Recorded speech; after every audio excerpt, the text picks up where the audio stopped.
ሰላም ጤና ይስጥልኝ በክፍል 1 ስለ ኮሌስትሮል በለቀቁት ቪዲዮ ኮሌስትሮል ምን እንደሆነ የኮሌስትሮል አይነቶች ምን አይነት እንደሆኑ በኮሌስትሮል ምክንያት የሚመጡ በሽታዎች ምን አይነት በሽታዎች እንደሆኑ አይተናል ዛሬ ደግሞ በክፍል 2 ጤናማ ላልሆነ ከፍተኛ ኮሌስትሮል ተጋላጭ ማን እንደሆነ ለኮሌስትሮል መከሰት ምክንያቶች ምን እንደሆኑ ጤናማ ያልሆነ ኮሌስትሮል በደማችን ውስጥ እንዳይኖር እንዴት መከላከል እንደምንችል ኮሌስትሮላችን የጨመረ ከሆነ ደግሞ እንዴት አድርገን በቀላሉ ማውረድ እንደምንችል እንነጋገራለን ይህንን ከተነጋገርን በኋላ ደግሞ ሁሌ ኮሌስትሮላችን ስንመረመር ልንመዘግብበትና ልንከታተልበት የሚገባ ቴብል ሰጣችኋለሁ ታዲያ እንደተለመደው ሰብስክራይብ አድርጋችሁ ላይክ አድርጋችሁ ይህን ቪዲዮ ጀምሩ አሁን ቀጥታ ወደ ቪዲዮ እንሄዳለን አብራችሁ ይቆዩ ጤናማ ላልሆነ ኮሌስትሮልና ለዚህ ጤናማ ባልሆነ ኮሌስትሮል ምክንያት ለሚመጡ በሽታዎች ተጋላጭ ሆነው ማን ነው ለዚህ ጤናማ ያልሆነ ኮሌስትሮል ተጋላጭ ማንኛውም ሰው ተጋላጭ ነው ነገር ግን እነዚህ በሽታዎች እንዲከሰቱ ከፍ ያለ ድርሻ ያላቸው ከፍተኛ የሆነ ተጋላጭነት ያላቸው ደግሞ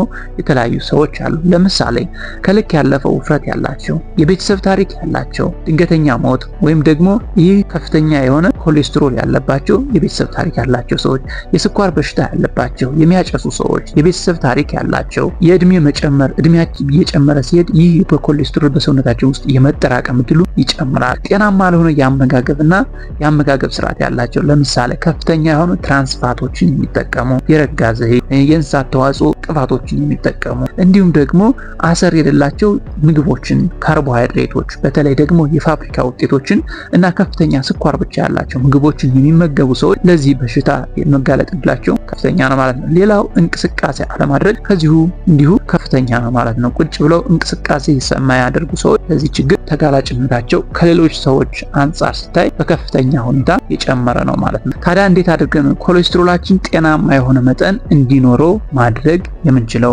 መቼ ነውስ ይህንን መጀመር የሚገባን በሶስት አይነት መንገድ ከፍለን ማየት ይችላል አንደኛው ምንም አይነት ተጋላጭነት እንዳይኖረን ኮሌስትሮላችን ጨርሶ እንዳይጨምር ከልጅነታችን ጀምሮ መከላከል ያስፈልጋል ነው ይህ በዋናነት ከመግቢያችን ላይ እንዳየነው ከ18 ዓመታችን ጀምሮ በአብዛኛዎች ላይ የኮሌስትሮል መጠናችን ከ100 ሚሊግራም ፐር ዴሲሊትር በላይ ሊሆን ይችላል እናም ይህን ከልጅነታችን ጀምረን መጠኑ ማወቅና ለዚያ የሚያጋልጡ ምግቦችን መቀነስና ከናካቴው ለዚህ ተጋላጭነታችን እንዳይኖር ማድረግ ያስፈልጋል ሁለተኛው ደግሞ አብዛኛው ጊዜ በህክምና ተቋማት ላይ ቼክ የምንደረግበት ወይም ደግሞ የ10 ዓመት የልብና የደም ስር በሽታዎች ተጋላጭነታችን እየተመረመረ ይህን ያህል ተጋላጭ ከሆነ ይህን ተብሎ የሚገለጽበት አይነት ነው ይህም በዋናነት የኮሌስትሮል መጠናችን ከጨመረ ሌሎች ተያያዥ የሆኑ ጉዳቶች እድሜያችን የስኳር መጠናችን እነዚህ ተደማምረው ከፍ ያለ በ10 ዓመት ውስጥ ለስትሮክ የመጋለጥ ለልብና ለደም ስር በሽታዎች የመጋለጥ እድላችን ከፍ ያለ ሲሆን የምንወስዳቸው የራሱን የቻሉ እርምጃዎች አሉ ሌላው እንግዲህ እነዚህ የልብና የደም ስር በሽታዎች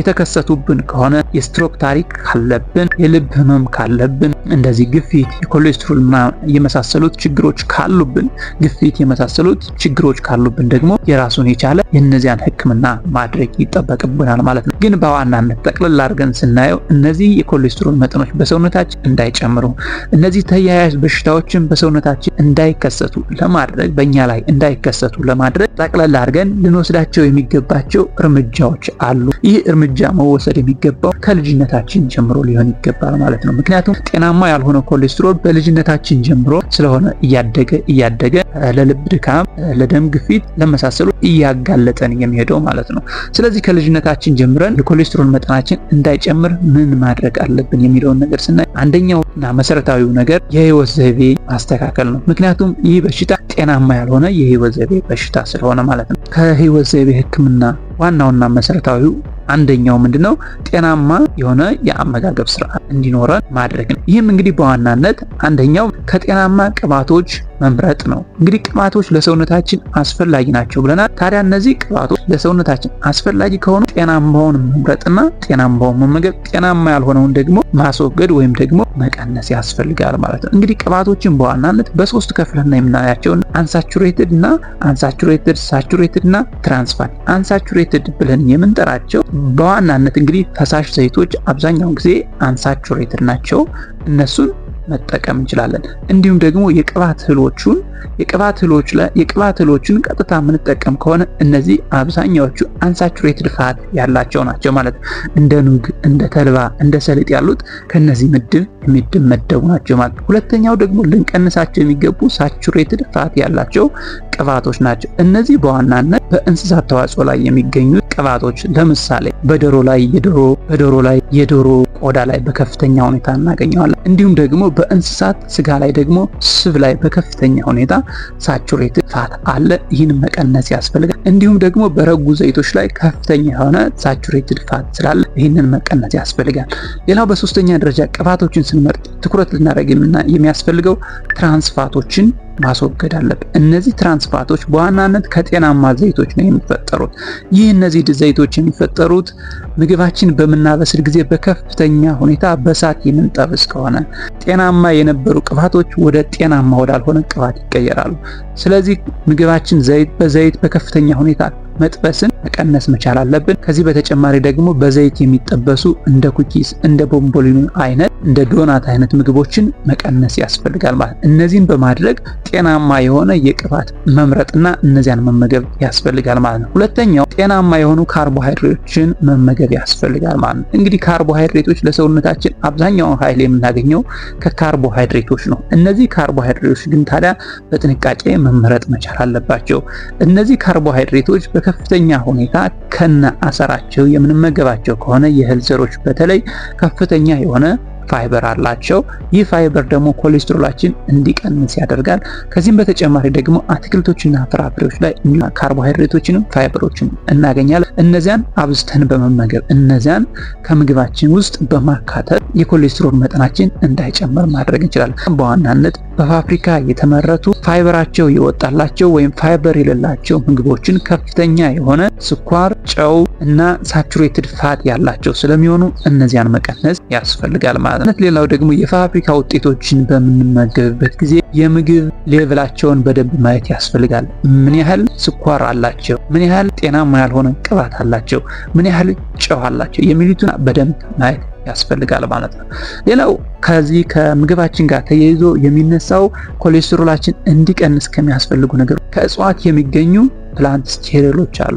እነዚህ እንግዲህ 2 ግራም በቀን ብንመገብ ኮሌስትሮላችን መቀነስ ይችላሉ ተብሎ ይታመናል። እነዚህ በእጽዋት የሚገኙ ስቴሮሎች በቀን 2 ግራም ማግኘት ሊከብድ ይችላል። ነገር ግን መርጠን መመገብ እንችላለን። ወይም ደግሞ ፎርቲፋይድ ተደርገው የሚመጡ ወይም ደግሞ በምግብ ውስጥ ተጨምሮባቸው የሚመጡ የፋብሪካ ውጤቶች ከተገኙ ከነዚያ ውስጥ ማግኘት እንችላለን። ግን ከዚህ በተጨማሪ ደግሞ በምግብ ውስጥ ማግኘት የምንችልበት እድል አለ ማለት ነው። ሌላው የኮሌስትሮል ኮንቴንታቸው ከፍተኛ የሆነ ምግቦችን መቀነስ ነው። ለምሳሌ እንደ እንቁላል፣ እንደ ቅቤ እና ስቦችን መቀነስ ያስፈልጋል ማለት ነው። ሌላው ደግሞ እነዚህ ስቴሮይድ ያላቸው የእጽዋት ስቴሮይድ ያላቸው ምግቦች በዘይት ላይ ተጨምረው የሚሰሩ ለምሳሌ የበቆሎ ዘይት ሊሆን ይችላል፣ የሱፍ ዘይት፣ አልመንድ ኦይል ተቀነባብሮ ይመጣ፣ የኦሊቭ ኦይል፣ ሶያቢን እንደዚህ አይነት ምርቶች ላይ ደግሞ ከፍተኛ የሆነ ስቴሮይድ ያላቸው ስለሆነ እነዚህን ብንመገብ የተሻለ የስቴሮይድ መጠንና የኮሌስትሮል ቁጥጥር ይኖረናል ማለት ነው። እነዚህ ከታች የምታያቸው ዝርዝሮች እንግዲህ በዋናነት የተሻለ የፕላንት ስቴሮይድ ያላቸው የምግብ ዝርዝሮች ማለት ነው። እንደ ኮርን ኦይል፣ ካኖላ ኦይል፣ ሶያቢን፣ ሰንፍላወር ኦይል፣ ኦሊቭ ኦይል፣ ሌሎች ደግሞ ቬጂቴብል አትክልቶች የተሻለ ስቴሮይድ ያላቸው የምግብ ዝርዝሮች ስለሆኑ እነዚህን በምግባችን ውስጥ ብናካትት ኮሌስትሮላችን የተሻለ የቁጥጥር ይኖረናል፣ ጤናችንም ይጠበቃል ማለት ነው። ሌላው የምንመገበው ምግብ መጠን ማወቅ መቻል አለ። ምክንያቱም ክብደታችን ካሎሪያችን ይወስነዋል። የምንመገበው ምግብ መጠን ማወቅና መቆጣጠር ያስፈልጋል። ምክንያቱም ከፍተኛ ምግብ የምንመገብ ከሆነ ከየትኛው ምርጫ ይሁን ካሎሪ ፍጆታችን ይጨምራል። ይህ በሚሆንበት ጊዜ ደግሞ ሰውነታችን ብዙ ካሎሪ ስለተጠቀመ ሰውነታችን ይወፍራል። ሰውነታችን ሲወፍር ደግሞ በስብ መልኩ ነው የሚያጠራቅመው ማለት ነው። ይህ እንዳይሆን የምንመገበውን መጠንም በደንብ ማወቅና ማስተካከል ያስፈልጋል ማለት። ሁለተኛው ስፖርታዊ እንቅስቃሴ ማድረግ እንግዲህ በየቀኑ 30 ደቂቃና ከዚያ በላይ መካከለኛ ደረጃ የሆኑ እንቅስቃሴዎችን ማድረግ ያስፈልጋል። ክብደትን ማስተካከል ያስፈልጋል። የምናጨስ ከሆነ ማጨስ ማቆም ያስፈልጋል። ሌሎች የጤና ችግሮችንም መቆጣጠር ያስፈልጋል። ለምሳሌ ከዚህ ጋር የተያያዙ የግፊት መጠናችን ማስተካከል ያስፈልጋል። ማችን ውስጥ ያለውን የስኳር መጠን መከታተል ያስፈልጋል። በስተመጨረሻ ይህን ሁሉ ካደረግን በኋላ አሁን ያለንበትን ሁኔታ ማወቅና የት መድረስ እንዳለብን በደንብ በቴብል አዘጋጅተን እንጠረጁ ላይ እንደሚታየው በምንመረመርበት ቀን ስንት ነበር፣ ቀጣይ ስንመረመር ጎሌ ስንት ነው፣ ከሐኪማችን ጋር ተመካክረን በዚህ ቴብል መሰረት እቅዳችን ማስቀመጥ ይጠበቅብናል ማለት ነው። አብራችሁ ስለቆያችሁ እጅግ አድርጌ አመሰግናለሁ።